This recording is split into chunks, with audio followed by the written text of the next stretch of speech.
Alright, so we're back with the Faithful One. This is the end of the year finale, and pretty much I'm one of the last ones to go, so you probably know that they've all been about altars so far. So I'll be in Genesis chapter 8, verse 20. And it says, And Noah builded an altar unto the Lord, and took of every clean beast and every clean fowl, and offered a burnt offering unto the Lord. And the Lord smelled the sweet savor, and the Lord said in his heart, I will not again curse the ground any more for man's sake. For the imagination of man's heart is evil from his youth, neither will I again smite any more anything living, as I have done. While the earth remaineth, seed time and harvest, and cold and heat, and summer and winter, and the day and the night shall not cease. So, pretty much, verse 20, we have Noah. He builds an altar because he's thankful that him and his family is still alive after this flood, and that God would have chosen him. In verse 21, God smells a sweet savor, and it says, He said in his heart, I will not again curse the ground anymore for man's sake. So that right there is probably the most important verse, because God, he accepts the offering and he makes a promise. The promise is that he won't not anymore curse the ground.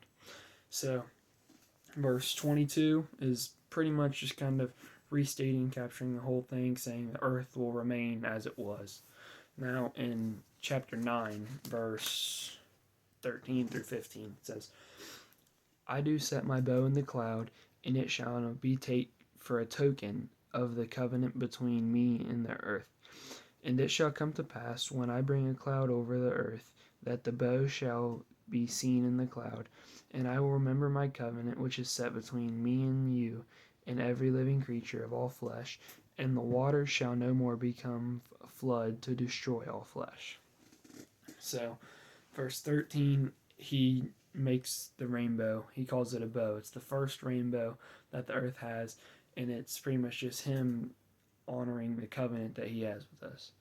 Verse 14, he kind of restates that and says the bow shall be seen in a cloud. In verse 15, he says that he will remember the covenant, so he restates why he made the bow. And then he says, I shall no longer create a flood to destroy the earth. Now, we know he will again destroy the earth, and it says that in Revelation, but it's a whole different video. Marco might have make a different time. So, pretty much with our altars, what we can remember is that Noah made an altar to make a sacrifice to God. Now, we don't have a sacrifice anymore because we already had the perfect sacrifice, which was Jesus Christ. So we can use altars as remembrance, and it doesn't have to be like a stone pillar in your backyard or something. It can just be something you have in your room or whatever, something to remember, keep on the front of your mind what God has done for you in your